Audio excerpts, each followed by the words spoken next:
He's David Wyss, chief economist for Standard & Poor's. David, good to see you as always. Good morning. Okay, so before we get, though, to your view, your broader view on the economy, David, we're getting these ISM numbers out at 10 o'clock. We saw good Chicago PMI data out right before the end of the new year, or end of the old year. Is that going to be an indication that we're going to see some pretty strong numbers for ISM? Well, we think it'll be up. I don't think it'll be as strong as Chicago, which tends to be very focused on the auto industry, which is coming back from very low levels. But I think we are going to see a rise, at least moderately. The one number to watch here is the employment report. That went above 50 for the first time in the Chicago report.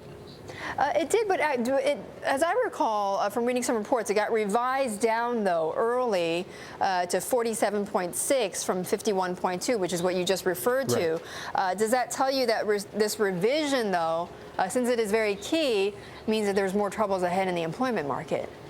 Well, it's still close to 50, and that's probably the worst hit section of the country in that Chicago region. So I think there's still a shot that we can hit 50 on the national number, even with that downward revision of the Chicago number. Okay. So given that, then, if manufacturing is on the mend, David, does that mean that this economy is going to mend pretty quickly in 2010?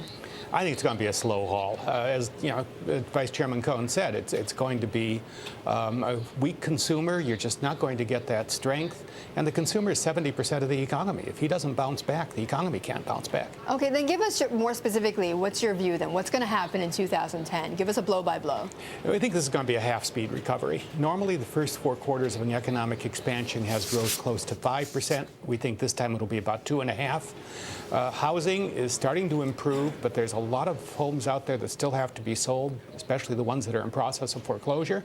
The consumer is very cautious about borrowing. Banks are very cautious about lending. All of that suggests it's going to be a sluggish recovery. And in that scenario, David, the Fed raising rates, the big unknown, what is that? What is the outlook then? I can't see the Fed raising rates until you see the unemployment rate coming down for a couple of months, and I don't expect to see that until this summer. I think you'll see a rate hike somewhere in the second half of the year, and obviously with elections coming up in November, there's a possibility it could be delayed until after that. And any shock could be well absorbed, since it seems as if the Fed is telegraphing that pretty well right now? Yeah, I don't think that's going to be a shock. And the Fed is already effectively tightening interest rates by withdrawing from all these special facilities. So I don't think that's going to be a shock. The risk would be some other kind of a shock, say oil prices, for example. Oil prices, you mean going back up, or oil prices? Some kind of a supply disruption in the Middle East that sends oil prices back up to that $150 range we were at 2 years ago. Okay.